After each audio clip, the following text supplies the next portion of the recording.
How should we age? Cherish and love aging, for it's pleasurable when one knows how to use it.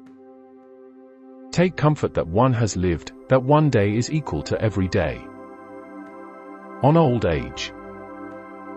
Let us cherish and love old age, for it is full of pleasure if one knows how to use it.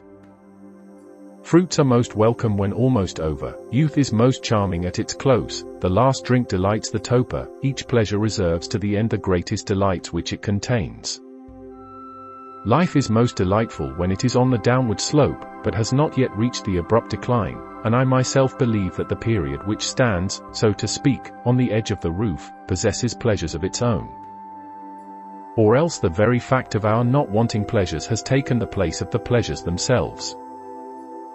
How comforting it is to have tired out one's appetites, and to have done with them. It is a nuisance to be looking death in the face. Death, however, should be looked in the face by young and old alike. We are not summoned according to our rating on the censor's list. Moreover, no one is so old that it would be improper for them to hope for another day of existence, and one day, mind you, is a stage on life's journey. Our span of life is divided into parts. It consists of large circles enclosing smaller. One circle embraces and bounds the rest, it reaches from birth to the last day of existence, the next circle limits the period of our young adulthood, the third confines all of childhood in its circumference. There is, in a class by itself, the year. It contains within itself all the divisions of time by the multiplication of which we get the total of life. The month is bounded by a narrower ring, the smallest circle of all is the day, but even a day has its beginning and its ending, its sunrise and its sunset. Hence Heraclitus remarked, "One day is equal to every day." Different persons have interpreted the saying in different ways. Some hold that days are equal in number of hours, and this is true, for if by day we mean 24 hours time, all days must be equal, inasmuch as the night acquires what the day loses.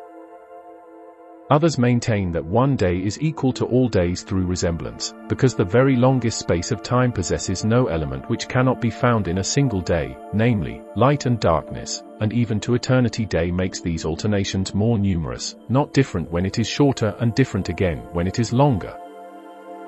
Hence, every day ought to be regulated as if it closed the series, as if it rounded out and completed our existence. Let us go to our sleep with joy and gladness. Let us say, I have lived the course which fortune set for me and it is finished. If God is pleased to add another day, we should welcome it with glad hearts. That one is happiest, and is secure in their own possession of themselves, who can await the morrow without apprehension. When a person has said, I have lived, every morning one arises and one receives a bonus. Now I ought to close my letter. What? You say, shall it come to me without any little offering? Be not afraid, it brings something, for what is more noble than the following saying of which I make this letter the bearer? It is wrong to live under constraint, but no person is constrained to live under constraint. Of course not. On all sides lie many short and simple paths to freedom, and let us thank God that no one can be kept in life. We may spurn the very constraints that hold us. Epicurus, you reply, uttered these words, what are you doing with another's property? Any truth, I maintain, is my own property, and I shall continue to heap quotations from Epicurus upon you, so that all persons who swear by the words of another, and put a value upon the speaker and not upon the thing spoken, may understand that the best ideas are common property. Farewell. Seneca, Stoic Taoist.